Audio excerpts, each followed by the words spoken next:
जय हिंद दोस्तों। एमपी वर्ग 3 के एनालिसिस के बाप में आपका स्वागत है। आप बस 5 मिनट वीडियो में बने रहिए, आपको कंटेंट समझ में आ जाएगा। पूछा गया, आज से आपका पहला क्वेश्चन पूछा गया, संघाई सहयोग संगठन का हेडक्वार्टर कहाँ है? तो इसका हेडक्वार्टर बीजिंग में है और मैंने वीडियो में करा रखा है, आप देखिएगा, है ना। मेरे पुराने वीडियोस जो चैनल पर डले हुए हैं तो वो देख लीजिए आप। दूसरा क्वेश्चन पूछा गया आपसे, नमक सत्याग्रह का नेतृत्व किसने किया था? तो नमक सत्याग्रह का नेतृत्व तो गांधी जी ने किया था और यह 12 मार्च 1930 से 6 अप्रैल 1930 तक चला था। ये क्वेश्चन भी आपसे बन सकता है डायरेक्ट, ठीक है। अब इसकी चीड़ फाड़ करते हैं, ऑपरेशन करते हैं इस प्रश्न का, क्योंकि यहाँ से आपके और भी क्वेश्चन बन सकते हैं। तो अगर आपसे प्रश्न पूछ लिया जाए कि महात्मा गांधी का पूरा नाम क्या था, तो मोहनदास करमचंद गांधी था। अगर प्रश्न बन जाए कि गांधी जी का जन्म कहाँ और कब हुआ था, तो पोरबंदर गुजरात में हुआ था और 2 अक्टूबर 1869 को हुआ था। इसलिए 2 अक्टूबर को गांधी जयंती या अहिंसा दिवस भी मनाते हैं और 2 अक्टूबर को लाल बहादुर शास्त्री का भी जन्म हुआ था, तो ये भी जरूर याद रखिएगा, ठीक है। अगर आपसे पूछ ले कि गांधी जी के राजनीतिक गुरु का नाम क्या था, तो गोपाल कृष्ण गोखले था गांधी जी के राजनीतिक गुरु का नाम। और गोपाल कृष्ण गोखले के राजनीतिक गुरु का नाम पूछ ले तो महादेव गोविंद रनाडे। याद रखिएगा, गांधी जी का पांचवा पुत्र किसे कहा जाता है? जमना लाल बजाज को कहा जाता है, तो ये भी याद रखिएगा। और बजाज सागर एक डैम बना हुआ है माही नदी पर राजस्थान में, तो ये भी याद रखिएगा। और माही एक ऐसी नदी है जो कर्क रेखा को 2 बार काटती है और कर्क रेखा मध्य प्रदेश के 14 जिलों से गुजरती है। तो इतने सारे फैक्ट के लिए वीडियो को लाइक और चैनल को सब्सक्राइब कर लीजिए। अगला, अगर आपसे प्रश्न पूछ ले कि गांधी जी ने किस पत्रिका का संपादन किया था, तो गांधी जी ने यंग इंडिया का संपादन किया था। अगर प्रश्न पूछे कि गांधी जी को महात्मा की उपाधि किसने दी थी, तो रविंद्रनाथ टैगोर ने दी थी, याद रखिएगा। करो या मरो का नारा, डू और डाई का नारा गांधी जी ने कब दिया था? तो भारत छोड़ो आंदोलन के समय पर दिया था। और यह एक लीडरलेस आंदोलन था, यह एक हिंसा का आंदोलन था और उषा मेहता के को रेडियो प्रसारण के लिए इस आंदोलन में जाना जाता है। ग्वालियर टैंक मैदान से जो है यह आंदोलन शुरू किया गया था, तो ये भी याद रख सकते हैं आप। अगला, अगर पूछ ले कि गांधी जी की हत्या कब और किसने की थी, तो हुई थी इनकी हत्या 30 जनवरी 1948 को। और हत्या करने वाला कौन था? तो नाथूराम गोडसे। और नाथूराम गोडसे ने एक किताब भी लिखी है कि मैंने गांधी को क्यों मारा। आगे बढ़ने से पहले आपसे एक जो है रिक्वेस्ट रहेगी कि study with Sanju SDL YouTube channel को सब्सक्राइब करके सपोर्ट जरूर करें। इस वीडियो का अगर PDF चाहिए तो टेलीग्राम चैनल ज्वाइन करना है आपको। टेलीग्राम चैनल का लिंक इस वीडियो के डिस्क्रिप्शन में रहेगा, तो वहाँ पर से आप जो है टेलीग्राम ज्वाइन करके और ये PDF और अन्य सभी PDF आप प्राप्त कर सकते हैं। आगे बढ़ते हैं, 30 जनवरी 1948 वाला देख चुके। अगला आपसे आज क्वेश्चन पूछा गया, किसका मुख्यालय निश्चित नहीं होता? तो G20 का मुख्यालय जो है वो निश्चित नहीं होता है। अब एग्जाम पॉइंट के हम क्वेश्चन देखते हैं कि G20 से और क्या क्या प्रश्न आपसे आगे वाली शिफ्टों में बन सकते हैं। अगर आपसे पूछे G20 है क्या, तो दुनिया के 20 प्रमुख विकसित और विकासशील अर्थ व्यवस्थाओं के वित्त मंत्रियों और केंद्रीय बैंक गवर्नरों का एक अंतर्राष्ट्रीय संघ है ये। अगला, अगर आपसे प्रश्न पूछे G20 का मुख्य उद्देश्य क्या होता है, तो इसमें हालांकि अफ्रीकन यूनियन भी शामिल हो गया है। टोटल 21 जो है इसमें मेंबर है G20 में, याद रखिएगा। लेकिन अगर आपसे अगला प्रश्न पूछ दे कि G20 का मुख्य उद्देश्य क्या है, तो वैश्विक आर्थिक सहयोग, वित्तीय स्थिरता और अंतर्राष्ट्रीय व्यापार को बढ़ावा देना। अगर आपसे पूछे G20 में कितने सदस्य देश हैं, तो G20 में देखिए 19 देश हैं और 2 यूनियन है, एक यूरोपीय यूनियन है और एक अफ्रीकन यूनियन है। जरूर याद रखेंगे आप, ठीक है। तो कितने देश है अगर पूछेगा तो 19 देश हैं। इनमें कौन कौन से 2 यूनियन शामिल हैं, तो अफ्रीकन यूनियन और यूरोपियन यूनियन। G20 का नवीनतम मेंबर अगर पूछता है तो अफ्रीकन यूनियन है। और अफ्रीकन यूनियन का अगर आपसे हेडक्वार्टर पूछ लेता है तो आदिस अबाबा में है, याद रखिएगा, ठीक है। और G21 हो गया, लेकिन ऐतिहासिक इसका नाम G20 है लेकिन सदस्य इसके 21 हैं, याद रखेंगे। अगर प्रश्न बन जाए भारत ने किस वर्ष G20 शिखर सम्मेलन की अध्यक्षता की थी या मेजबानी की थी, तो 2023 में की थी भारत ने, याद रखिएगा। और 2023 में भारत का जो है G20 शिखर सम्मेलन की थीम क्या थी, ये भी बड़ा इंपॉर्टेंट क्वेश्चन है और आने वाली शिफ्टों में आपसे बन सकता है। तो वासुदैव कुटुंबकम या एक पृथ्वी एक परिवार एक भविष्य, मतलब वासुदेव कुटुंबकम, one earth one family one future. Most important लगा लीजिएगा इसको, ठीक है। अगला, आज आपसे प्रश्न पूछा गया कि डंक मारने वाले जीव किस वैज्ञानिक संघ या किस फाइलम में आते हैं, तो ये आर्थ्रोपोडा संघ में आते हैं मेरे भाई, फाइलम आर्थ्रोपोडा में। डंक मारने वाले जीव मुख्य रूप से संघ आर्थ्रोपोडा मतलब फाइलम आर्थ्रोपोडा वर्ग में आते हैं, जिसमें कीट जैसे मधुमक्खी हो गया, ततैया और आर्कनिड जैसे बिच्छू शामिल हैं। अब एग्ज़ाम पॉइंट के क्वेश्चन देखते हैं मेरे भाई। उससे पहले आपको बोलना चाहूँगा, इस चैनल को सब्सक्राइब करके सपोर्ट जरूर करें। ऐसे ही क्वालिटी कंटेंट आपको मिलते रहेंगे, वो भी फ्री में। तो अगर आपसे प्रश्न बन जाए कि डंक मारने वाले जीव किस वैज्ञानिक संघ में आते हैं, तो संघ आर्थ्रोपोडा में। अगर प्रश्न बन जाए मधुमक्खी का डंक किस प्रकार की रासायनिक पदार्थ को छोड़ता है जो दर्द और सूजन पैदा करता है, तो ये वेनम छोड़ता है जो मुख्य रूप से मेलेटिन नाम का पेप्टाइड होता है। तो ये भी याद रखिएगा, ठीक है। और अगर आपसे प्रश्न पूछ जाए कि अधिकांश डंक मारने वाले कीट में डंक मारने का कार्य कौन करता है, नर या मादा, तो केवल मादाएं, क्योंकि डंक असल में उनका संशोधित अंडोत्सर्ग अंग होता है मेरे भाई, ठीक है।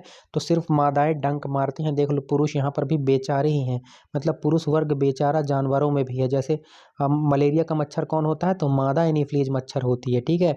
वहाँ पर पुरुष तो बेचारा बेचारा ही है, ठीक है। चलिए, जोक्स अपार्ट, अगला प्रश्न देखते हैं। अगर आपसे पूछे डंक मारने वाले समुद्री जीव जैसे जेलीफिश किस संघ से संबंधित हैं, तो ये संघ सेलिनेंट्रा से संबंधित होते हैं, या इसे ही नाइडीरिया संघ भी कहा जाता है या निडीरिया भी कहा जाता है, ठीक है। अगला अगर आपसे एक प्रश्न बन जाए कि कौन सा जीव डंक मारने के बाद अक्सर मर जाया करते हैं, तो वो होते हैं शहद की मक्खी, हनी बी जिन्हें कहते हैं, क्योंकि उनका डंक शरीर से अलग हो जाता है। अगला प्रश्न अगर बन जाए आपसे कि बिच्छू जो कि स्कॉर्पियो किस वर्ग में आता है, किस क्लास में आता है, तो वर्ग होता है, वर्ग इनका होता है अराक्निडा होता है, अराक्निडा वर्ग से आते हैं। तो ये सारे क्वेश्चन आपसे बन सकते हैं। इतने सारे इंपॉर्टेंट फैक्ट्स के लिए चैनल को सब्सक्राइब करना आपको ज़रूरी हो जाता है। अगला अगर आपसे प्रश्न बन जाता है कि चींटियों में कौन सी प्रजाति अपने अत्यंत दर्दनाक डंक के लिए जानी जाती है, तो बुलेट आंट जो होती है, बुलेट चींटी नाम की, इसका नाम ही बुलेट है मेरे भाई, ठीक है। आज आपसे प्रश्न पूछा गया कि बेंजीन बेंजीन आपका पीछा नहीं छोड़ रहा है। कल भी मैंने बेंजीन के बहुत सारे क्वेश्चन करवाए थे, आप भी देखिए। बेंजीन के दीर्घकालिक संपर्क में आने से कौन सा गंभीर रोग हो सकता है, तो ल्यूकेमिया, जो कि एक प्रकार का रक्त या बोन मैरो जिसे अस्थि मज्जा होता है, इसका कैंसर कहा जाता है। तो रक्त कैंसर आपको सही उत्तर हो जाएगा, या ल्यूकेमिया ऑप्शन में रहा होगा। तो बेंजीन के दीर्घकालिक, अगर लॉन्ग टर्म में आप अगर बहुत समय तक बेंजीन के संपर्क में आते हैं, तो ल्यूकेमिया या रक्त का कैंसर होने की संभावना होती है। रक्त कैसा है, तो तरल संयोजी ऊतक है, मैंने आपको कल बताया था। अब एग्जाम पॉइंट से इंपॉर्टेंट क्वेश्चन अपन देखते हैं, ठीक है। तो एग्जाम पॉइंट से बेंजीन से क्वेश्चन देख लेते हैं। तो बेंजीन किस प्रकार का रसायन होता है, तो यह एक रंगहीन, हल्का पीला, अत्यधिक ज्वलनशील, वाष्पशील और सुगंधित हाइड्रोकार्बन है। तो बेंजीन हाइड्रोकार्बन है, याद रखिएगा, ये इसके कैरेक्टरिस्टिक हैं। अगर प्रश्न बन जाए आपसे कि बेंजीन शरीर के किस हिस्से को सबसे ज़्यादा प्रभावित करता है मेरे भाई, तो ये अस्थि मज्जा अर्थात बोन मैरो, जहाँ पर रक्त कोशिकाओं का उत्पादन होता है, इसे बहुत ज़्यादा प्रभावित करता है। अगला प्रश्न अगर आपसे बनता है कि बेंजीन का उपयोग मुख्य रूप से किस उद्योग में किया जाता है, तो प्लास्टिक उद्योग, रेजिन उद्योग, नायलॉन उद्योग, सिंथेटिक फाइबर उद्योग और डिटर्जेंट के उत्पादन में बेंजीन का उपयोग किया जाता है। अगला अगर आपसे प्रश्न बन जाए कि बेंजीन के जो शॉर्ट टर्म संपर्क में आने से कौन से लक्षण हो सकते हैं, तो आपको अगर थोड़े टाइम के लिए आप बेंजीन के संपर्क में आते हैं, तो आपको चक्कर आ सकते हैं, आपका सिर दर्द कर सकता है, आप बेहोश हो सकते हैं, या आपको नाउजिया मतलब कि मितली भी मार सकती है। अगला प्रश्न बन जाए बेंजीन को किस श्रेणी के पदार्थों के अंतर्गत वर्गीकृत किया गया है, तो ये मानव कार्सिनोजेन होते हैं, यानी कैंसर पैदा करने वाले पदार्थ होते हैं ये। अगर प्रश्न बन जाए आमतौर पर लोग बेंजीन के संपर्क में कैसे आते हैं, तो गैसोलीन, पेट्रोल वाष्प को सांस के द्वारा लेने से या औद्योगिक उत्सर्जन के माध्यम से लोग इसके संपर्क में आ जाते हैं। अगला आज आपसे प्रश्न बना है फ्लेमिंग के दाएं हाथ के नियम से। तो फ्लेमिंग का दाएं हाथ का नियम यह निर्धारित करता है कि जब कोई चालक या कंडक्टर किसी चुंबकीय क्षेत्र या मैग्नेटिक फील्ड में घूमता है, तो उसमें प्रेरित विद्युत धारा या इंड्यूस्ड जो करंट होती है कि दिशा क्या होगी, ठीक है। तो ये जो है आपका फ्लेमिंग का दाएं हाथ का नियम ये बताता है। अब एग्जाम पॉइंट के क्वेश्चन देख लेते हैं। तो फ्लेमिंग के दाएं हाथ का नियम किसके सिद्धांत पर काम करता है, तो विद्युत चुंबकीय प्रेरण मतलब कि इलेक्ट्रोमैग्नेटिक इंडक्शन के सिद्धांत पर काम करता है आपका फ्लेमिंग के दाएं हाथ का नियम। अगर आपसे प्रश्न बन जाए दाएं हाथ के नियम में जो अंगूठा होता है वो किसे इंगित करता है, तो अंगूठा आपको इंडक्टर यानी कि चालक की गति यानी कि इंडक्टर या कंडक्टर के मोशन की दिशा को जो है इंगित करता है। अगला प्रश्न बने अगर आपसे दाएं हाथ के नियम में जो तर्जनी होती है, फोर फिंगर, वो किसे इंगित करती है, तो वो चुंबकीय क्षेत्र मैग्नेटिक फील्ड की दिशा को इंगित करती है मेरे भाई। अगर प्रश्न बन जाए दाएं हाथ के नियम में यदि मध्यमा मतलब मिडिल फिंगर किसे इंगित करती है, तो वो प्रेरित विद्युत धारा इंड्यूस्ड करंट को इंगित करती है। सारे के सारे क्वेश्चन डायरेक्ट आएंगे, मैं आपको भरोसा देता हूँ। इस वीडियो को पूरा देखिए, आपको एक भी क्वेश्चन बाहर नहीं जाएगा। अगला प्रश्न अगर आपसे पूछ दे फ्लेमिंग के दाएं हाथ के नियम का उपयोग किस उपकरण में किया जाता है, तो विद्युत जनरेटर में, इलेक्ट्रिक जनरेटर या डायनेमो में इसका उपयोग किया जाता है। एक एक क्वेश्चन आपको गोल्डन अपॉर्चुनिटी देगा मेरे भाई आपके सिलेक्शन में। अगला प्रश्न अगर आपसे पूछ देता है 1857 के विद्रोह को अंग्रेजों ने क्या नाम दिया था, आज पूछा गया क्वेश्चन है ये। तो इसको 1857 के विद्रोह को अंग्रेजों ने सामान्यतः सिपाही विद्रोह या सेपॉय म्यूटिनी जो है कहा था, यह केवल इसे विद्रोह द रिवॉल्ट का नाम दिया था। और भारत के लिए सबसे पहले अगर कोई बंदा शहीद हुआ है तो वो है मंगल पांडे। ठीक है, तो एग्जाम पॉइंट क्वेश्चन देख लेते हैं। तो 1857 के विद्रोह का तत्कालिक कारण क्या था, तो चर्बी वाले कारतूसों का प्रयोग, याद रखिएगा। 1857 का विद्रोह की शुरुआत कहाँ से हुई थी, मेरठ से हुई थी मेरे भाई। सॉरी। अगला अगर आपसे प्रश्न बन जाए 1857 के विद्रोह में लखनऊ का नेतृत्व किसने किया था, तो बेगम हजरत महल ने किया था। अगर आपसे प्रश्न बन जाए यही वाला कि झांसी और ग्वालियर वाले रीजन से कौन किया था, तो रानी लक्ष्मीबाई ने किया था। रानी लक्ष्मीबाई की समाधि अगर आपसे पूछ देता है तो उनकी समाधि ग्वालियर में है, फूलबाग के गार्डन में है, याद रखिएगा। और अगर आपसे प्रश्न बन जाए मंगल पांडे किस बटालियन के सिपाही थे जिन्होंने विद्रोह की पहली चिंगारी जलाई थी, तो वो 34वीं बटालियन नेटिव इन्फेंट्री के जो है बंगाल इन्फेंट्री जो थी उसके जो है सिपाही थे। अगला प्रश्न बने आपसे बंगाल के विद्रोह के समय गवर्नर जनरल कौन था, तो लॉर्ड कैनिंग था या झंडू बाम कैनिंग था। हम इसको लॉर्ड क्यों बोले, ठीक है। सब्सक्राइब कर लेना है मेरे दोस्तों आपको इस चैनल को, तभी जो है हमारी फैमिली बढ़ेगी और हम और ज़्यादा से ज़्यादा लोगों की हेल्प कर पाएंगे। अगला प्रश्न अगर आपसे बन जाए किस भारतीय इतिहासकार ने 1857 के विद्रोह को प्रथम भारतीय स्वतंत्रता संग्राम कहा था, तो विनायक दामोदर सावरकर ने कहा था, वीडी सावरकर ने। इन्होंने जो है इन्हें कहाँ रखा गया था, सेलुलर जेल में रखा गया था। तो इन्होंने पूरी दीवार में जो है बहुत सारी चीज़ें लिख दी थी। और अगला प्रश्न बन जाए किस नेता को 1857 के विद्रोह के प्रतीक के रूप में जाना जाता है, तो बहादुर शाह जफर को। और इनसे प्रश्न बन चुका है कि बहादुर शाह जफर को कहाँ निर्वासित कर दिया गया था, तो रंगून में निर्वासित किया गया था। और यह प्रश्न 9 अक्टूबर की पहली या दूसरी शिफ्ट में आया हुआ क्वेश्चन है, तो ये भी आपसे बिल्कुल पूछा जा सकता है। अगला प्रश्न अगर आपसे पूछ दे कि विद्रोह की समाप्ति के बाद ब्रिटिश सरकार ने भारत पर शासन करने के लिए कौन सा अधिनियम पारित किया था, तो गवर्नमेंट ऑफ इंडिया एक्ट 1858 पारित किया था। और इसी के तहत जो है ईस्ट इंडिया कंपनी से जो है सत्ता छीनकर ब्रिटिश का क्राउन के हाथों में दे दी गई थी। अगला प्रश्न आज आपसे पूछा गया कि चुंबकीय बल रेखाएं किस क्षेत्र में गति करती हैं, तो याद रखना चुंबकीय बल रेखाएं जो मैग्नेटिक फील्ड लाइंस होती हैं वो चुंबक के उत्तरी ध्रुव से निकलकर दक्षिणी ध्रुव साउथ पोल की ओर गति करती हैं, चुंबक के बाहर। एग्जाम पॉइंट के क्वेश्चन जो बन सकते हैं, अब तो ये आएगा नहीं, ये वाला आपके लिए बहुत इंपॉर्टेंट हो जाता है, ठीक है। तो अगर आपसे प्रश्न बन जाए चुंबकीय बल रेखाओं की दिशा चुंबक के अंदर क्या होती है, तो दक्षिणी ध्रुव से उत्तरी ध्रुव होती है। South pole to north pole अंदर होती है। बाहर का पूछ चुका है, अब अंदर का पूछेगा आपसे, ठीक है। अगला प्रश्न बने अगर चुंबकीय बल रेखाएं एक दूसरे को क्यों नहीं काटती, क्योंकि कटान बिंदु पर चुंबकीय क्षेत्र की दो दिशाएं होंगी जो असंभव होती हैं। अगला बन जाए यदि जहां चुंबकीय बल रेखाएं घनी होती हैं वहां चुंबकीय क्षेत्र कैसा होता है, तो बहुत स्ट्रांग होता है लगाना वहां पे, ठीक है। अगला प्रश्न अगर आपसे बन जाए चुंबकीय क्षेत्र की शक्ति का पता लगाने के लिए किस उपकरण का उपयोग किया जाता है, तो मैग्नेटोमीटर का उपयोग किया जाता है। Study with Sanju SDL YouTube channel को सब्सक्राइब करके सपोर्ट जरूर दिखाना है आपको। अगला प्रश्न यदि बने चुंबकीय बल रेखाएं किस प्रकार का पथ बनाती हैं, तो बंद वक्र बनाती हैं, क्लोज्ड लूप बनाती हैं। यदि प्रश्न पूछे क्या किसी एकल चुंबकीय ध्रुव का अस्तित्व संभव है, तो उत्तर लगाएंगे आप नहीं, चुंबक हमेशा द्विध्रुवी होते हैं, एक ध्रुव जो है संभव नहीं होता। अब मैंने लॉजिकल प्रश्न भी लिए हैं जो आपके एग्जाम में बन रहे हैं। अगला प्रश्न यदि आपसे पूछे किसी चालक में बहने वाली विद्युत धारा के कारण उत्पन्न होने वाली बल रेखाओं की दिशा किस नियम से ज्ञात की जाती है, तो मैक्सवेल का जो दाहिना हाथ का अंगूठा नियम, Maxwell's right hand thumb rule से जो है ज्ञात किया जाएगा। 9वें नंबर का आज आपसे प्रश्न मैं आपसे बताना चाहूँगा, आज पूछा गया आपसे कार्य का मात्रक किसके समान होता है, तो कार्य का मात्रक जो है एनर्जी के समान होता है, ऊर्जा के समान, दोनों का मात्रक जूल होता है। बड़ा आसान प्रश्न पूछा। अब प्रश्न आपके लिए ये इंपॉर्टेंट है। तो कार्य का मात्रक क्या होता है, जूल। बल का मात्रक, अब बल के बारे में देखिए, बल और विस्थापन के बीच का संबंध क्या कहलाता है, कार्य। यदि बल और विस्थापन एक दूसरे के लंबवत हों तो किया गया कार्य कितना होगा? शून्य। यही प्रश्न आपसे पूछ देता है कि यदि कूली अपने जो है सिर पर सामान रखकर कूली के द्वारा किया गया टोटल काम कितना होता है? तो 0 होता है। अगर आपने कोई भी सामान अपने सिर में रखा हुआ है और उसको चढ़कर आप सीढ़ी चढ़ गए हैं तो आपने टोटल काम कितना किया है? तो 0 होता है, क्योंकि विस्थापन नहीं होता सामान का, है ना। जो कोण जो है 0 बन जाता है, 0 जो है डिग्री जो है। अब अगर आपसे पूछ देता है ना, अगर इस तरह के क्वेश्चन अगर आपसे बनते हैं तो उसका उत्तर होता है 0। कूली वाला प्रश्न पूछ दे या बाल्टी वाला प्रश्न पूछ देना तो उसका उत्तर हो जाता है 0। उसका एक अलग कॉन्सेप्ट होता है मेरे भाई, है ना, क्योंकि बल और विस्थापन जो है दोनों संबंधित होते हैं। तो वीडियो काफ़ी लंबा हो जाएगा, इसलिए मैं यहाँ पर थोड़ा सा फैक्ट पर ज़्यादा जो है जोर दे रहा हूँ, है ना। अगला आपसे प्रश्न पूछ दे कार्य कैसी राशि है? तो सदिश या अदिश? तो कार्य अदिश राशि होती है। और अगर आपसे पूछे 1 जूल को न्यूटन और मीटर के संदर्भ में कैसे परिभाषित किया जाता है? तो 1 न्यूटन मीटर लिख दोगे।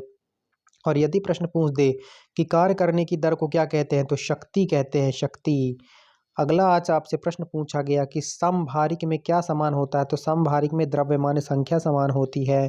अब एग्जाम पॉइंट के क्वेश्चन देखिए, समभारिक क्या होते हैं? वे परमाणु जिनके परमाणु में समान द्रव्यमान अर्थात ए लेकिन भिन्न परमाणु संख्या अर्थात जेड होती है। मतलब जिनके परमाणु द्रव्यमान तो समान होते हैं लेकिन परमाणु संख्या भिन्न होती है, उन्हें आइसोबार्स कहते हैं मेरे भाई।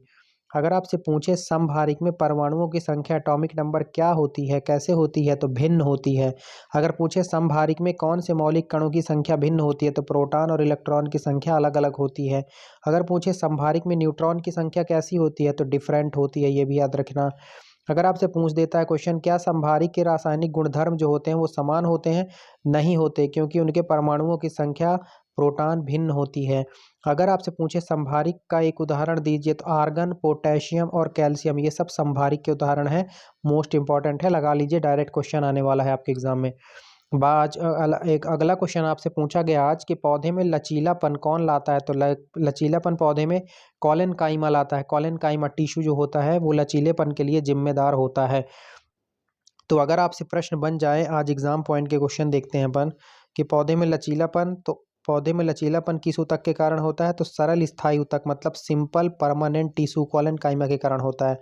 अगला पूछे कॉलन काइमा ऊतक पौधे के किस भाग को सहारा देता है? तो पत्तियों के डंठल, लीफ जो है, लीफ पेटियोलस और तरुण दोनों को, ठीक है, यंग स्टेम्स के बिना टूटे मुड़ने में मदद करता है। तो जरूर याद रखना है आपको। अगर आज आपसे प्रश्न बन जाए कल कि कोलेन काइमा कोशिकाओं की कोशिका भित्ति जो सेल वॉल में क्या जमा रहता है? तो पैक्टिन और सेलुलोज का अनियमित जमाव होता है इसमें। अगर पूछे क्या कोलेन काइमा कोशिकाएं जीवित होती हैं या मृत होती हैं? तो ये जीवित होती हैं। इनमें कोशिका द्रव और केंद्रक मौजूद होते हैं, तो जरूर याद रखना। अगर प्रश्न बन जाए कि पौधे में कठोरता और यांत्रिक शक्ति के लिए कौन सा ऊतक? तो स्क्लेरन काइमा होता है कठोरता के लिए जिम्मेदार। जरूर जरूर से आपको याद रखना है। और जल के लिए कौन सा? तो जल के लिए जाइलम होता है, तो ये भी याद रखना, जल जाइलम। थक जाते हैं भाई, इतना क्वेश्चन जो है। मेहनत के लिए सब्सक्राइब और लाइक वीडियो को जरूर करना है। अगला प्रश्न अगर आपसे आज बना था आपसे कि रदरफोर्ड का अल्फा कण प्रकीर्णन प्रयोग किसके लिए किया गया था? तो रदरफोर्ड का अल्फा कण प्रकीर्णन प्रयोग परमाणु के नाभिक न्यूक्लियस की खोज के लिए किया गया था मेरे भाई। एग्जाम पॉइंट्स के क्वेश्चन देखिए, रदरफोर्ड के प्रयोग में किस धातु की पतली पन्नी थिन फॉइल का उपयोग किया गया था? तो वो धातु गोल्ड थी, गोल्ड की पतली पन्नी। अगर क्वेश्चन बन जाए किस प्रयोग में रदरफोर्ड ने किस कण की बौछार की थी? इस प्रयोग में अल्फा कणों की बौछार की गई थी। अगला बने रदरफोर्ड ने अपने प्रयोग के आधार पर परमाणु के कौन से मॉडल प्रस्तुत किए थे? तो नाभिकीय मॉडल, न्यूक्लियर मॉडल और ग्रही मॉडल, ठीक है, प्लानिटरी मॉडल भी जो है प्रस्तुत किए थे। अगला बने यदि प्रयोग के दौरान अधिकांश अल्फा कण सोने की पन्नी में क्यों सीधे निकल गए थे? क्योंकि परमाणु का अधिकांश भाग खोखला होता है, इसलिए, इससे यही पता चला था। प्रयोग में कुछ अल्फा कणों का भारी विक्षेपण हुआ या वापस लौटना किसके कारण हुआ था? परमाणु के केंद्र में स्थित धनावेशित नाभिक के कारण हुआ था, तो ये भी आपको याद रखना है, ठीक है। प्रोटॉन आपका धनावेशित होता है, प्रोटॉन, न्यूट्रॉन न्यूट्रल होता है, तो आप नाभिक में प्रोटॉन और न्यूट्रॉन दोनों होते हैं और इसी के कारण जो है लौट गए थे, ठीक। अगला आपसे आज प्रश्न बना था पेरीफेरा फाइलम और क्वांटम संख्या के प्रश्न बने हुए थे। तो एग्जैक्ट प्रश्न तो नहीं मिल पाए, लेकिन इनसे संबंधित मैं आपको एग्जाम पॉइंट के क्वेश्चन करवा देता हूँ। सॉरी। प्रश्न अगर बन जाए फाइलम पेरिफेरा के जीवों को सामान्यतः क्या कहा जाता है, तो स्पंज कहा जाता है। अगर प्रश्न बने पेरिफेरा का शाब्दिक अर्थ क्या होता है, तो छिद्रधारक जीव होता है, ठीक है। अगर प्रश्न बने स्पंजों में जल को शरीर के अंदर लाने के लिए कौन से छोटे छोटे छिद्र जिम्मेदार होते हैं, तो ऑस्टिया होते हैं। बहुत इंपॉर्टेंट क्वेश्चन है, डायरेक्ट क्वेश्चन आएंगे और बनेंगे नहीं आपसे। अगला क्वेश्चन है स्पंजों में जल परिवहन के लिए जिम्मेदार विशिष्ट कोशिकाएं क्या कहलाती हैं, तो उन्हें कॉलर कोशिकाएं या कोएनोइड्स सॉरी थोड़ा सा जल्दबाजी में हो गया, कॉलर कोशिकाएं या उन्हें कहते हैं कोएनोसाइट्स कहा जाता है, ठीक है। अगर प्रश्न बन जाए स्पंजों में जो कंकाल स्केलेटन होता है किसका बना होता है, तो कंटिकाओं का बना होता है या स्पॉन्जिन रेशों का बना होता है, ठीक है, स्पॉन्जिन फाइबर्स का। अगर प्रश्न बने कौन सी क्वांटम संख्या इलेक्ट्रॉन की मुख्य ऊर्जा स्तर मेन एनर्जी लेवल या कोष शेल को बनाती है, तो मुख्य क्वांटम संख्या जिसे एन कहते हैं वो बनाती है।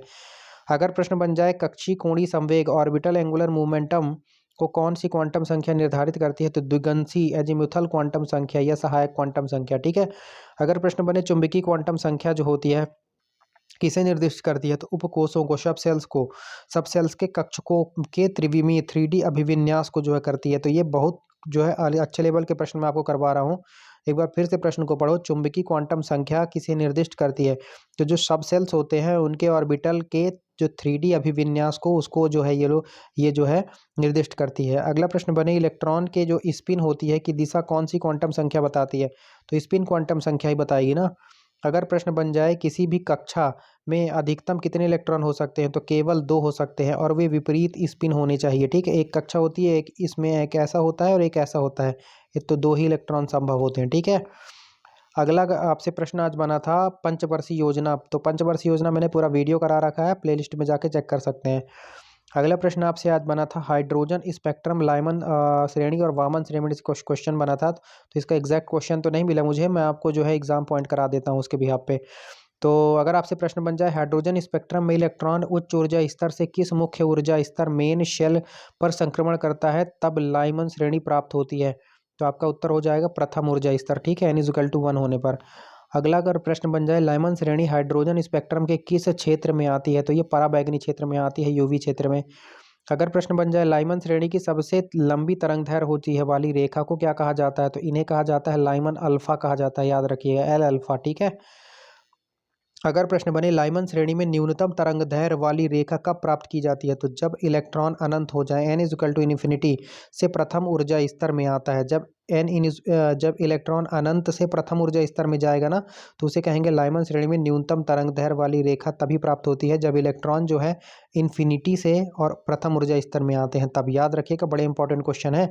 अगर आपसे प्रश्न बने हाइड्रोजन स्पेक्ट्रम में कौन सी श्रेणी दृश्य क्षेत्र में आती है जिसकी खोज लाइमन श्रेणी के बाद हुई थी, तो ये होती है बाल्मर श्रेणी, ठीक है, बाल्मर श्रेणी इसे कहा जाता है। आज आपसे एक क्वेश्चन बन गया था कि ब्लैक मैन के नियम पर आधारित प्रश्न बने हुए थे, तो उससे संबंधित मैं आपको एग्जाम पॉइंट करा देता हूँ, ठीक है।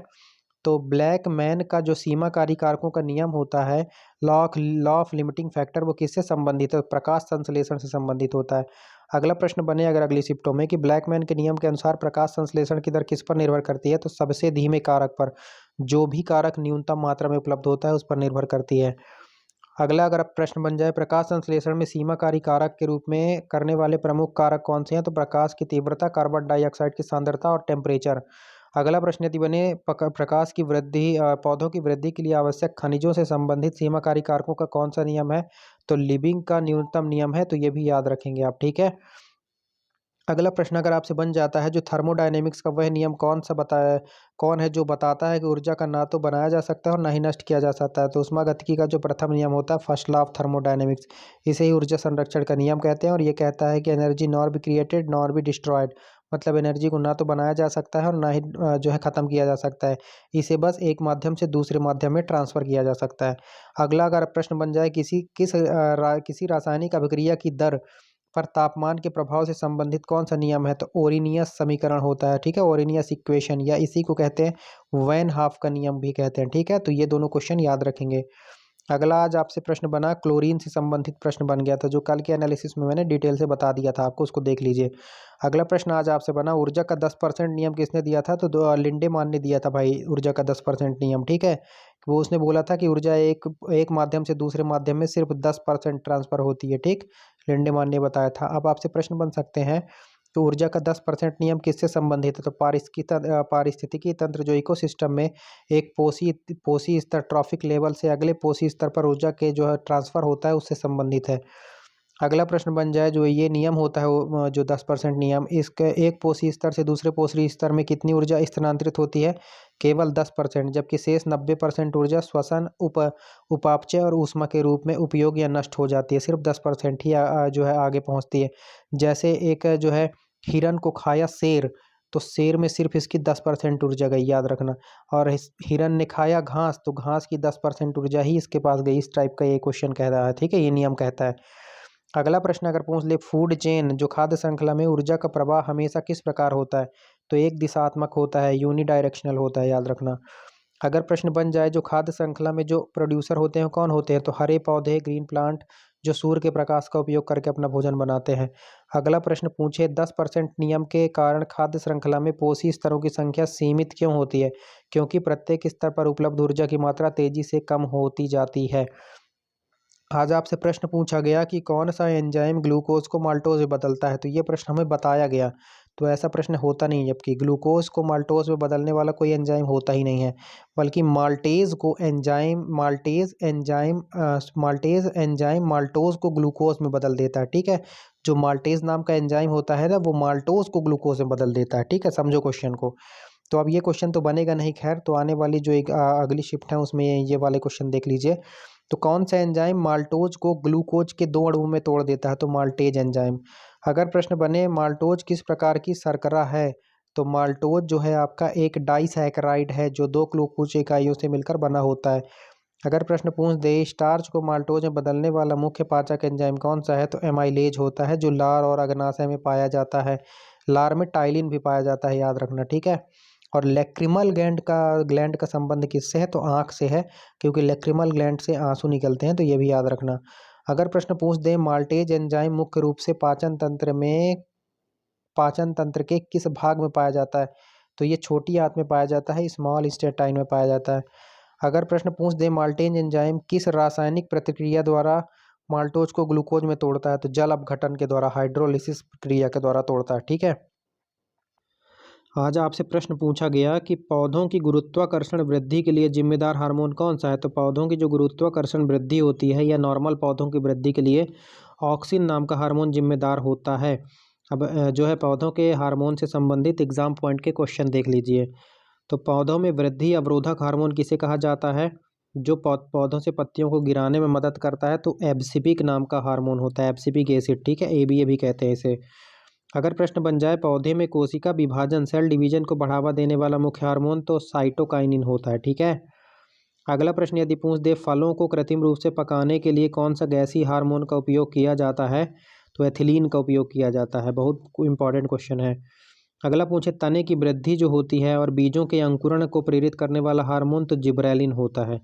अगर पूछे, पौधे की जड़ों को धनात्मक भू गुरुत्वानुवर्त में बढ़ने के लिए कौन सा जो है होता है, तो वही प्रश्न है, ये ऑक्सिन होता है। इस तरह का क्वेश्चन भी आपसे बन सकता है, ठीक है।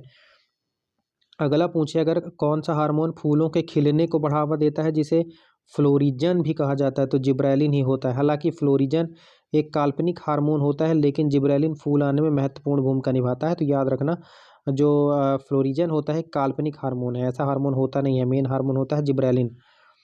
आज आपसे कोल जनजाति का विद्रोह से संबंधित क्वेश्चन था, एग्जैक्ट क्वेश्चन नहीं मिल पाया, तो आप विद्रोह से कुछ क्वेश्चन कर लीजिए। तो कोल विद्रोह आने वाले शिफ्ट में बड़ा फायदा देगा आपको। कोल विद्रोह 1831-32 में हुआ था। कोल विद्रोह मुख्य रूप से भारत के कौन से क्षेत्र में था? तो छोटा नागपुर के पठार में था, झारखंड और उड़ीसा क्षेत्र में। कोल विद्रोह का प्रमुख नेता कौन था? बुद्धो भगत और गंगा नारायण, याद रखना, मोस्ट इंपॉर्टेंट है। अगर प्रश्न बन जाए, संथाल विद्रोह का नेतृत्व किसने किया था? तो सिद्धू और कान्हू ने किया था संथाल विद्रोह का नेतृत्व। अगर बन जाए, मुंडा विद्रोह का नेता कौन था? बिरसा मुंडा, भगवान बिरसा मुंडा। और इनका जन्म कब हुआ था? 15 नवंबर, है ना, इस दिन जनजाति गौरव दिवस मनाया जाता है। शहडोल से जो है घोषणा द्रौपदी मुर्मू जी ने की थी, मध्य प्रदेश के शहडोल से, 15 नवंबर 2023 को, याद रखना। और इसी दिन मध्य प्रदेश में पेसा एक्ट लागू हो गया था, ठीक। और मध्य प्रदेश में कितने आदिवासी विकास खंड हैं? 89 आदिवासी विकास खंड है, याद रखना। टोटल 313 विकास खंड हैं, टोटल 313 विकास खंड है, जिसमें 89 आदिवासी विकास खंड है। मध्य प्रदेश की बात कर रहा हूँ। अगला प्रश्न बन जाए, बिरसा मुंडा के नेतृत्व में हुए मुंडा विद्रोह को किस नाम से जाना जाता है? तो उलगुलान के नाम से जाना जाता है, उलगुलान विद्रोह। अगर प्रश्न बन जाए, भील विद्रोह मुख्य रूप से भारत के किस राज्य में संबंधित है? तो महाराष्ट्र और मध्य प्रदेश। अगला बन जाए, किस जनजातीय विद्रोह ने ताना भगत आंदोलन में महत्वपूर्ण चरण था? तो जो उरांव विद्रोह आंदोलन हुआ था ना, उसका ताना भगत आंदोलन जो है एक महत्वपूर्ण चरण था। अगला आज आपसे प्रश्न बना इंडियन नेशनल कांग्रेस, और लौटते हुए मानसून से कुछ क्वेश्चन बने थे, तो उनसे संबंधित एग्जाम पॉइंट के क्वेश्चन आप देख लीजिए। तो इंडियन नेशनल कांग्रेस की स्थापना किसने की थी? तो 28 दिसंबर 1885 को जो है ए ओ ह्यूम ने करी थी, याद रखना। और उस टाइम पे वायसराय लॉर्ड डफरिन था, और ए ओ ह्यूम जो है वो एक पक्षी वैज्ञानिक था, तो ये भी याद रखना। अगला पूछे, आईएनसी के पहले अधिवेशन की अध्यक्षता किसने की थी? तो व्योमेश चंद्र बनर्जी ने की थी, याद रखना, WC बनर्जी ने की थी, ठीक है। और पहले अगर पूछ लेता है इसके पहले मुस्लिम अध्यक्ष कौन थे? तो पहले मुस्लिम अध्यक्ष बदरुद्दीन तैयब जी थे। पहली महिला अध्यक्ष एनी बेसेंट थी। पहली भारतीय महिला अध्यक्ष सरोजिनी नायडू थी। तो ये सारे क्वेश्चन आपको फैक्ट याद रखने हैं। अगला पूछे, भारतीय राष्ट्रीय कांग्रेस की पहली महिला अध्यक्ष बता चुका हूँ, एनी बेसेंट 1917 कलकत्ता अधिवेशन में बनी थी। अगला प्रश्न बन जाए, यदि भारतीय राष्ट्रीय कांग्रेस की पहली महिला भारतीय अध्यक्ष सरोजिनी नायडू थी, 1925 कानपुर अधिवेशन। अगर पूछ दे महात्मा गांधी आईएनसी में जो है बेलगाम अधिवेशन हुआ था कर्नाटक में 1924 में, वहाँ अध्यक्ष बने थे। और जो है इसके अलावा प्रश्न बन जाए, भारत में अधिकांश वर्षा किस मानसून से होती है? तो दक्षिण पश्चिम मानसून से होती है, तो ये भी याद रखना।